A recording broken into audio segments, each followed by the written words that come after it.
This reading is from Acts chapter 14. At Lystra, a man was sitting who had no strength in his feet, lame from his mother's womb, who had never walked. This man was listening to Paul as he spoke, who, when he had fixed his gaze on him and had seen that he had faith to be made well, said with a loud voice, "Stand upright on your feet." And he leaped up and began to walk. When the crowd saw what Paul had done, they raised their voice, saying in the Lycaonian language, "The gods have become like men and have come down to us." And they began calling Barnabas Zeus and Paul Hermes, because he was the chief speaker. The priest of Zeus, whose temple was just outside the city, brought oxen and garlands to the gates and wanted to offer sacrifice with the crowds. But when the apostles Barnabas and Paul heard of it, they tore their robes and rushed out into the crowd, crying out and saying, "Men, why are you doing these things? We are also men of the same nature as you, and preach the gospel to you, that you should turn from these vain things to a living God, who made the heaven and the earth and the sea and all that is in them. In the generations gone by, he permitted all the nations to go their own ways, and yet he did not leave himself without witness, in that he did good and gave you the rains from heaven and fruitful seasons, satisfying your hearts with food and gladness." Even saying these things, with difficulty they restrained the crowds from offering sacrifice to them.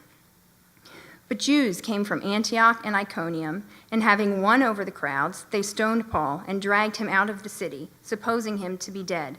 But while the disciples stood around him, he got up and entered the city. The next day he went away with Barnabas to Derbe.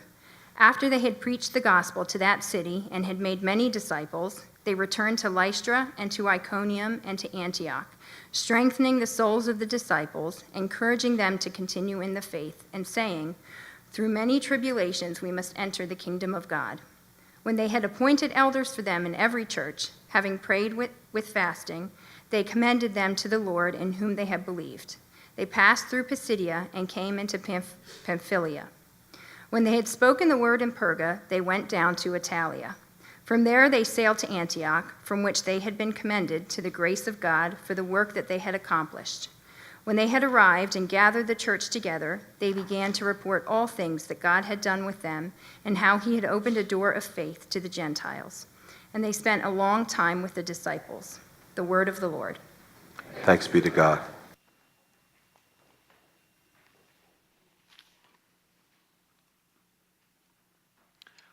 We have been looking at the Acts of the Apostles. It's the fifth book of the New Testament. In some sense, it's the fifth gospel, Luke part 2.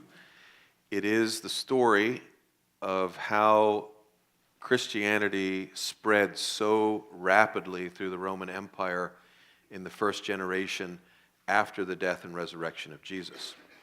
The book opens, you may remember, like the Gospel of Luke closes, with this handful of cowering, fearful disciples told by the risen Jesus Christ that they'll need more than they can muster to accomplish the mission that he gives them, that they're going to need a promise, and that he promises that because of what he has accomplished, he will be able to pour out the heart of God on these disciples, and they will undergo a remarkable transformation, and they'll go from cowards to bold witnesses, and they did. And on the day of Pentecost, they undergo this transformation, and they go out into the Roman Empire everywhere, telling what they cannot keep to themselves, that they saw the resurrected man. The gospel, the message of Christianity, is a veritable character in the book of Acts. And it takes on the characteristics of a person. So it says that it moves, it spreads, it does things. And remarkable things happen where the gospel is spread. And it's spreading very rapidly in this first generation throughout the Roman Empire. Sometimes when the gospel comes into a situation, it leads to great disruption in that situation, as is the case in a number of places in the book of Acts. It heals and it saves, but it also exposes the disease. And that leads to disruption. It's very much like a surgeon's scalpel that heals, but first it cuts and divides. And such is the case with the gospel, and such is the case in today's story. It disrupts the status quo in this town. The message enters this town. It finds people who are ostensibly happy with life and seem to be okay with the status quo, are not anxious for things to change, and pretty soon everything changes. And the gospel stirs up the whole town, and the news of Jesus Christ goes beyond the superficial exterior of apparently tranquil, happy lives, and it gets down to the bottom, gets to the root of the problem. And underneath the happy exterior of these people, just like with every people, there are fears and forces at work. We all have them, and it's what we're going to talk about in the sermon today. We try to manage these fears. We try to deny these forces that are at work in us, but we're just like the man with the 25 ping pong balls in the bucket of water. We try to keep them down as best we can, but they keep on floating to the top. And so it is with the fears in our lives. We try to manage them, we try to deny them, but we're never all that successful. And yet the gospel comes in to this town and to the lives of everyone who believes it. The gospel comes in and exposes these forces and fears, and then proceeds to free us from the oppressive power of these things. This scene is the first scene as the gospel spreads in concentric circles and keeps on overcoming different obstacles. In this particular obstacle, Paul and Barnabas speak for the first time to an exclusively Gentile and pagan audience. No Jews in the crowds here. And as Paul and Barnabas, who were both raised good Jewish men, they now find in the pagan world, which they have always avoided all their lives, they now find belief systems and spiritual approaches and ways of looking at the world that Paul and Barnabas just find shocking. And this is also the case in modern South Florida. We're not in Kansas anymore, in case you haven't noticed. In case you haven't noticed, we do not live in a spiritual monolithic environment anymore.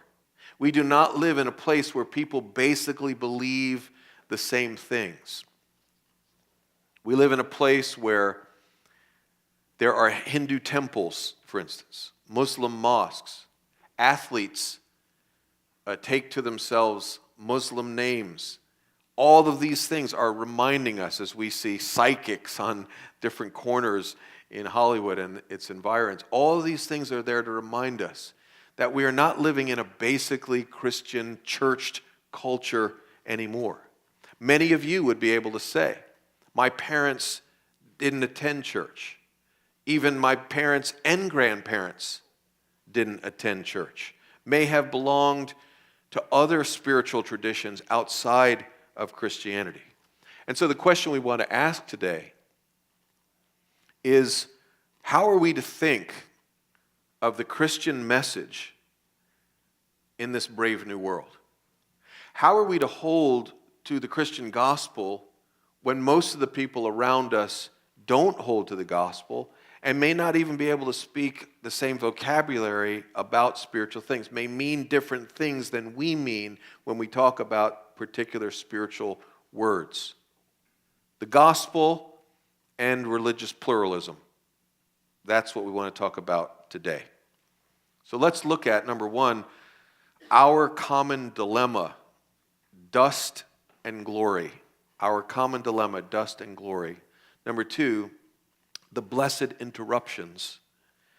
The blessed interruptions. And number three, turning to the living God. The common dilemma that we share, whether you're a Christian or Buddhist or whatever, or check off none on the spiritual affiliation survey, no matter what your spiritual affiliation, we all share the same common dilemma, and that is that we are all going to die. Now you might think, man, that is a really dismal way to start a sermon on this Memorial Day weekend. But let me unpack it for you, and I think when I do, you'll see it's far more depressing than you really think. Yeah.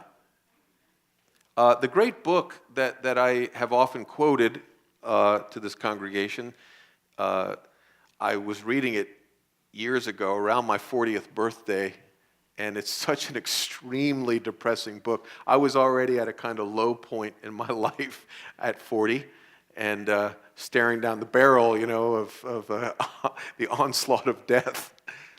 And I really was in a kind of depressive state. My brother came down to meet with me to figure out what was going on with me. He asked me what kind of stuff I was reading recently, and I showed him this book, and he almost slapped it out of my hand and said, "Don't read that kind of stuff." The book is a Pulitzer Prize winner from 1974, won the Pulitzer Prize for nonfiction literature. It's written by Ernest Becker, who died, by the way, just before the Pulitzer Prize committee announced that he was the winner, which is indicative of the whole book. The title of the book, of this horribly depressing book, is The Denial of Death.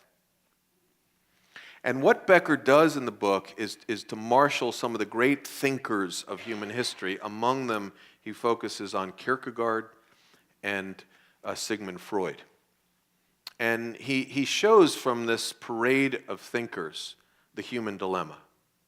That humanity is in some ways like angels, and in other ways like animals. And that is the essence of our dilemma. We're like angels in that we can contemplate ethereal things. We can contemplate lofty ideas.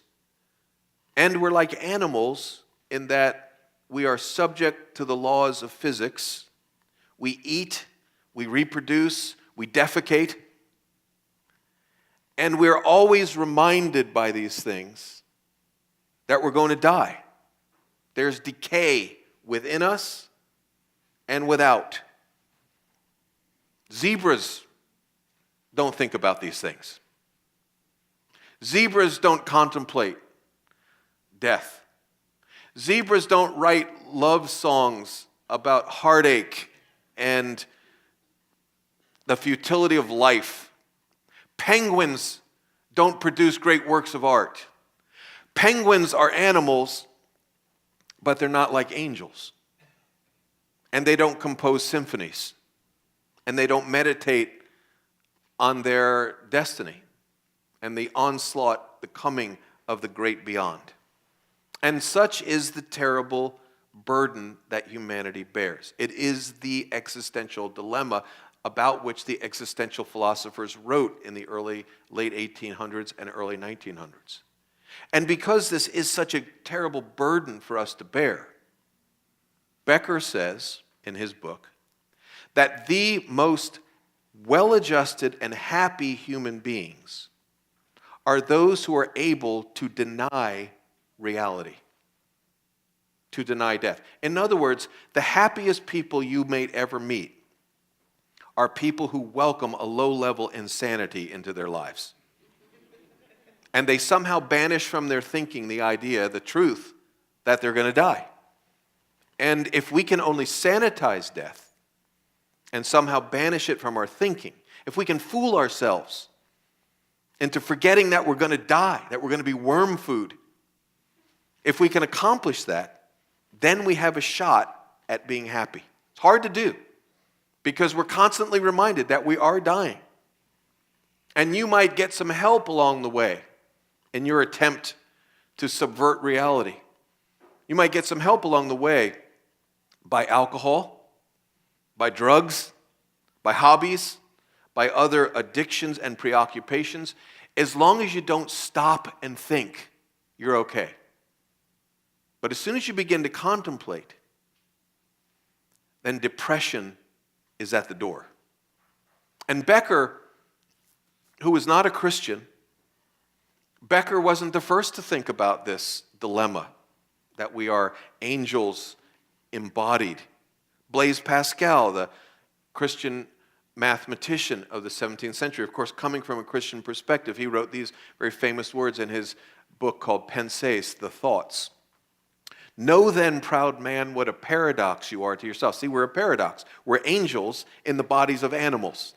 Know, proud man, what a paradox you are to yourself. Learn that man infinitely transcends man. Where there's something in us that goes beyond just the animal body that we're in. In other words, stop denying the transcendent. Face your death. Face reality. That quote ends with these two words, hear God. Unless you face this about yourself, you can never really hear God. And then these great words, which I encountered once again in my readings this present week, and I included them in the bulletin. You can look at them later, but I'll read them to you. From the great Anglican bishop from Scotland, Richard Holloway, he wrote these words, "This is my dilemma. I am dust and ashes, frail and wayward, a set of predetermined behavioral responses riddled with fear, beset with needs, the quintessence of dust, and unto dust I shall return. But," he writes, "there is something else in me. Dust I may be, but troubled dust. Dust that dreams, dust that has strong premonitions of transfiguration, of a glory in store, a destiny prepared, an inheritance that will one day be my own. So my life is spread out in a painful dialectic between ashes and glory, between weakness and transfiguration. I am a riddle to myself, an exasperating enigma, this strange duality of dust and glory." And these pagans living in the countryside of what today we call Turkey, living life, doing the best they can to deny death, God sends them an interruption into their daily routines. Messengers come into town with a story and a miracle.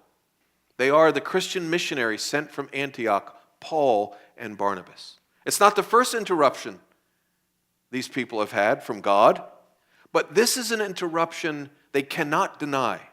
And sometimes it happens that we just cannot deny that there's something beyond. In this particular story, there's a mirror between Paul and Peter. You remember at the beginning of Acts, perhaps, that Peter healed a man at the temple just like this. A man who was born lame. You remember, silver and gold have I none, but such as I have I give unto you. And Peter, it says, looked intently at him. He gazed at him. Then he healed him, and the man jumped up. He went walking and leaping and praising God. You know the kids' song? And in the same way, Paul now, it's like the baton has passed. He heals a person in the same way. Luke wants us to see that Paul is just as much an apostle as Peter. The baton has passed from Peter, apostle to the Jews, to Paul, apostle to the Gentiles. And as Paul speaks, this miraculous intervention, this blessed interruption, that's our second point, takes place. A man born lame hears the message, believes it, and the man is healed. He leaps up, begins to walk. It's like a resurrection takes place right in front of everyone to see. And the pagan crowds don't know what to do with it. They take it as an intervention from the great beyond, and they say, the gods have become like men and have come down to us. It's an inescapable reminder to them that we are not simply animals. There is a beyond. There's the transcendent. And speaking in a language that Paul and Barnabas apparently don't understand, they interpret this whole event, this miracle, in pagan superstitious terms. And they prepare to offer sacrifices to whom they believe to be the incarnation of Zeus, Barnabas, and Hermes, Paul. And this is how people cope with dilemma, that we are angels in the body of animals, that there is a transcendent, there is a beyond. People don't know what to do with this existential problem, so they invent religions. And I agree at this point, as I said before, with Karl Marx, who said religion is the opiate of the masses. As long as we exempt Christianity from that statement, I agree with it. I don't think of Christianity as a religion, but as a revelation from God who broke into our atmosphere and told us about himself. But all other religions, superstition is the opiate of the masses. It's something people use to help them deny death. You know, there was a myth in this region of the world, the Lycus River Valley. It was a myth, and you can find it to this very day in the great magnum opus of the Roman poet Ovid. His magnum opus was called Metamorphoses. And in that myth, Zeus and Hermes are incarnated. They become men, as it were, or they take on the appearance of men.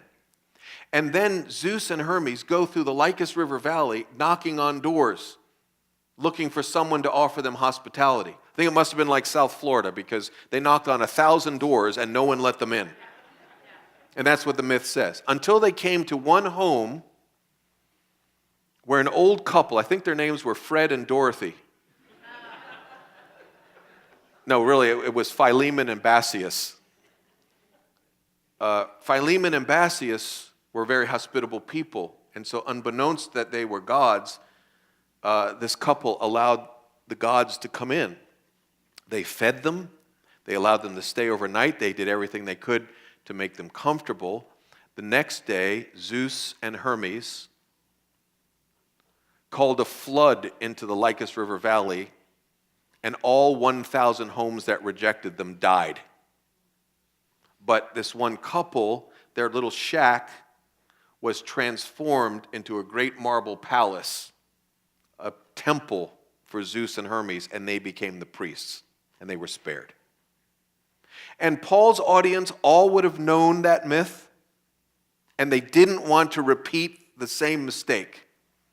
So when they saw a miracle take place at the hands of Paul and Barnabas, and they assumed this must be Zeus and Hermes returned, they offered bulls and garlands and worship. They didn't want to anger the gods. And when Paul and Barnabas, who didn't speak the language, finally figure out what's going on, that they were being worshipped, they ripped their robes to try to stop them. And then, in the story, another blessed interruption, as Paul interrupts their routine with the message, the character, the gospel. And he begins his sermon by putting a question to them. Men, why are you doing these things? And then he tells them, we're not gods. There's only one true God who made all things. And if you only had eyes to see, you would notice that this God is interrupting your lives all the time, giving witness to his own goodness, by governing the seasons, by giving you food to eat, and gladness, and rains. G.K. Chesterton, some of you remember the way he looked at the world. This great quote from his notebook as a young man, as he talked about what it meant in his life to say grace. These are the words. You say grace before meals. All right. But I say grace before the concert and the opera, and grace before the play and the pantomime, and grace before I open a book, and grace before sketching and painting and swimming and fencing and boxing and walking and playing and dancing, and grace before I dip the pen in the ink. In other words, G.K. Chesterton was always being interrupted. Blessed interruptions as he looked at the different pleasures God put in his path and realized that they all come from his gracious hand. And Paul is trying to get these pagans to see the same thing. That creation and the way God governs creation is always, for those who see it, always a blessed interruption if we simply notice that God did good and gave you rains from heaven and fruitful seasons, satisfying your heart with food and gladness. And as he tries to bring these pagans to see creation and to see providence, the way God governs creation, in this way, as these truths are still ringing in their ears, because superstition is really deeply ingrained in them, they continue to offer sacrifices to Zeus and Hermes, to Paul and Barnabas. They cannot ignore the miraculous, but they don't know how to interpret it. And they revert back to superstition. That's what pagans do with the existential dilemma. They try to invent ways to deal with it. They try to grope their way in the dark towards some sort of God. You know, superstition is a hard nut to crack. Just give you an example. My Sicilian grandfather, after I had my accident and ended up in a wheelchair at the age of 19, if I was sitting in a chair and one of the kids in our family went to sit in my wheelchair, my grandfather would blow a gasket. If you sit in the wheelchair, you're going to end up in a wheelchair. You know, it's like your mother used to say, don't make faces, your face might stay that way. It's like all these superstitions. Superstition is deeply ingrained even in the lives of scientific people. And Christianity exempted, all human religion is built on superstition. All human religion is an attempt to placate the gods, to keep the gods at arm's length, to keep them from interfering in our lives. And so people will use charms and offerings and rituals and prayers and good works to try to keep the gods at bay. It's all built on fear. It's all built on the illusion of control. And as Stevie Wonder said, superstition ain't the way. Paul and Barnabas weren't able to tell the whole story in this particular account. They only told about the God who created all things and who governs his creation. They never got to the part about Jesus Christ. But they would return to these people. And there, we trust, they did tell the whole story. Their story, their message, is about the God who did actually come down, like Zeus and Hermes purportedly came down. But this God actually did come down. And this God not only became like men, this God actually became a man. And he walked among us, not to get sacrifices from us, but to be our sacrifice. And this man, Jesus Christ, the God-man, lived in our place so that I could be credited with his obedience, as if I myself had been as obedient as he. And then he accepted the blame for my sins so that I could be acquitted and counted innocent and delightful in the sight of God. This is the living God about whom Paul will speak.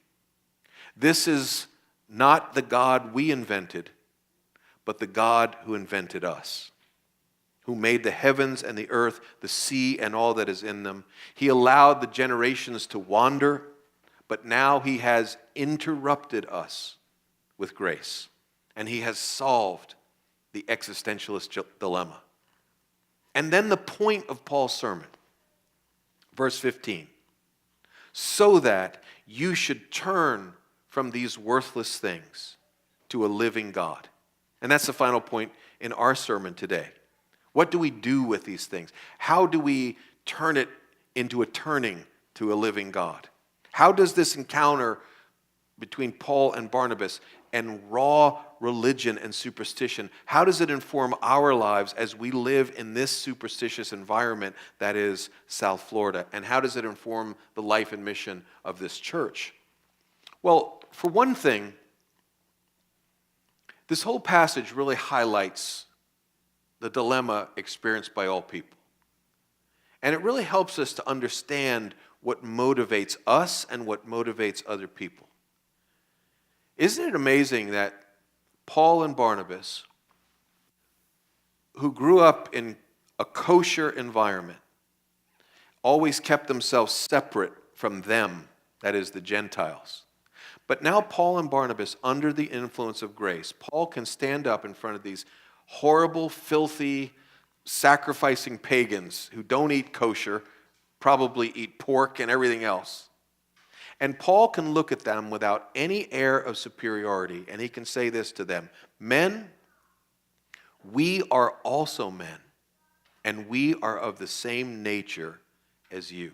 There's no sense of superiority in Paul. He recognizes that he is who he is by the grace of God, and he wants that grace for them as well. He recognized that he was just like them, that we're all the same, that we're all dust, but troubled dust. And we all tend toward denial and superstition. We try to keep God out of our lives and out of our business, and we cling to control, and we're dominated by fear. And you should think about this.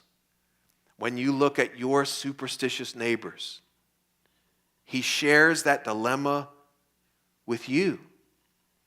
He's an angel in the body of an animal, and he fears death. And you might say, oh, TJ, you don't know my neighbor. He doesn't fear death. I do know your neighbor, and he does fear death, because we all share this dilemma. The forces terrify us. And at night, these fears dance across our pillows. Illness that we can't cure. Fear of death. Afraid of the forces. We try to invent gods, and then we try to control those gods, but those gods can't help us. And this is our common dilemma. We all fear death, and we all try to deny it.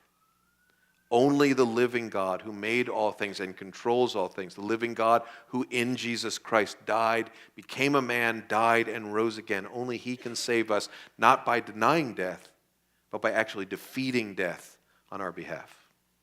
You know, later the crowds in this story turn on Paul and Barnabas. And one moment they're gods, and the next moment they got to go. And they put Paul in a ditch, and they rain down large stones on his head. That's what stoning was. They tried to execute him, and they did execute him to the point where they were certain that he had died. And public opinion turns like that. And public opinion is a force. Many of us are dominated by the fear of what other people think about us. Every one of us wrestles with it. It starts when we get into 5th or 6th grade, and it never ends. I told you about the guy that turned 100 years old, and they asked him, what's the best thing about turning 100 years old? He said, no peer pressure. Because we all deal with it, starting around middle school, and we deal with it the remainder of our life. The fear of what others think about us, public opinion. And today, the fear of public opinion has reached fever pitch with the coming of social media. Do your Instagram pictures measure up? Do your Facebook posts get enough likes? Or, if you're not into that, maybe you're part of the older generation, doesn't even know what Instagram is. There's another kind of pressure, in the pressure to be PC. The pressure to become so politically correct and socially sensitive that we have to use just the right gender pronouns or non-pronouns. And we have to be so socially sensitive. If you're in the media and you say one wrong word, you could lose your job and lose your whole life. Here's a recent testimony of a young woman in high school. And she tells how public opinion was a force that just dominated her life. This is what she writes, quote, Instagram was an effective trigger for my already struggling self-worth, as it provided me with a tangible measure of how many friends I had and how many people liked my life. It was a tool I used to damage my self-esteem daily. And, I'm not saying social media is evil. In fact, I have that quote in my own Facebook post about this sermon, and you can link to it if you'll go there. Hit me up on Facebook. I'm not saying that all social media is evil. What I am saying is social media has provided yet another platform for our fear of public opinion to dominate us. And only the living God can save us from this fear. A second takeaway is that the church that gets this, as we've seen, becomes a depot. People coming in and out. Paul and Barnabas now come full circle to the church that sent them out to begin with, the church at Antioch. It was their sending church.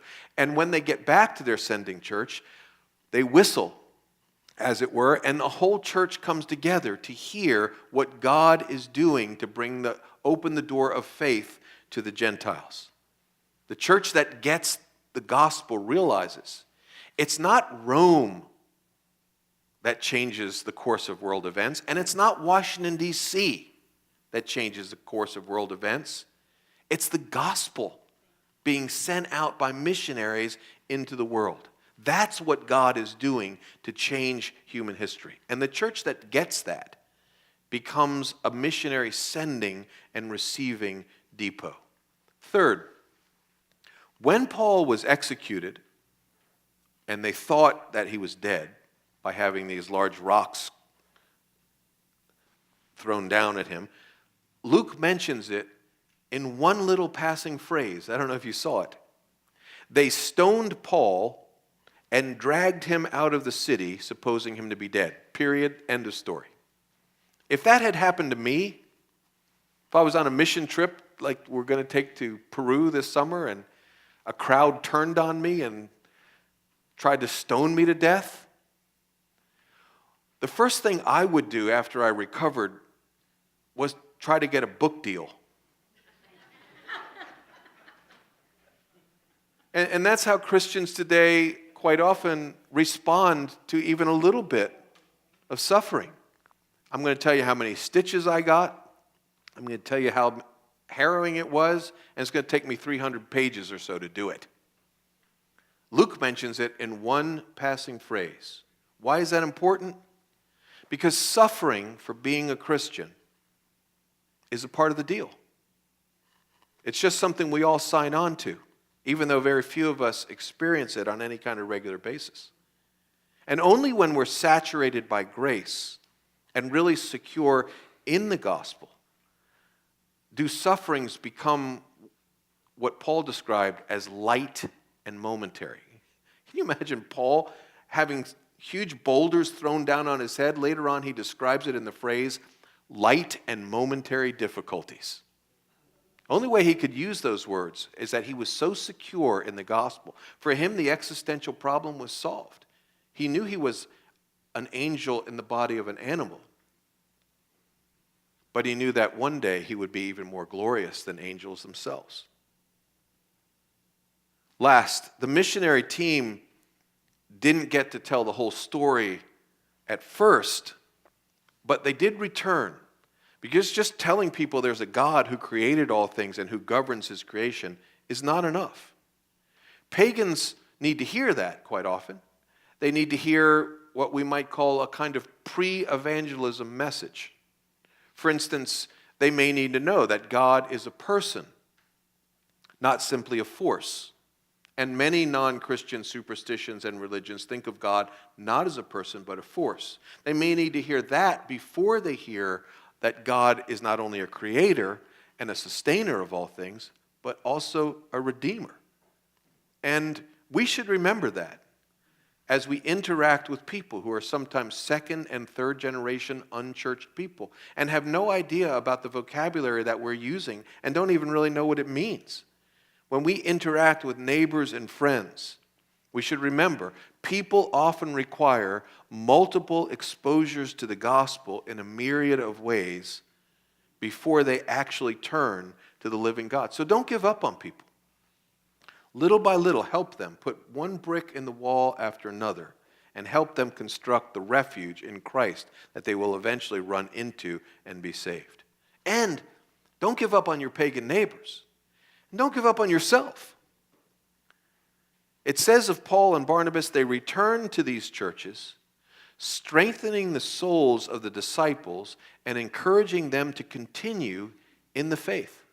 And they spent a long time with the disciples. To quote the band Journey, don't stop believing. That's the key. Don't stop believing. And to quote the historian Luke, spend a lot of time with the disciples, because that's where faith becomes stronger, and that's where growth in grace actually takes place. Let's pray together.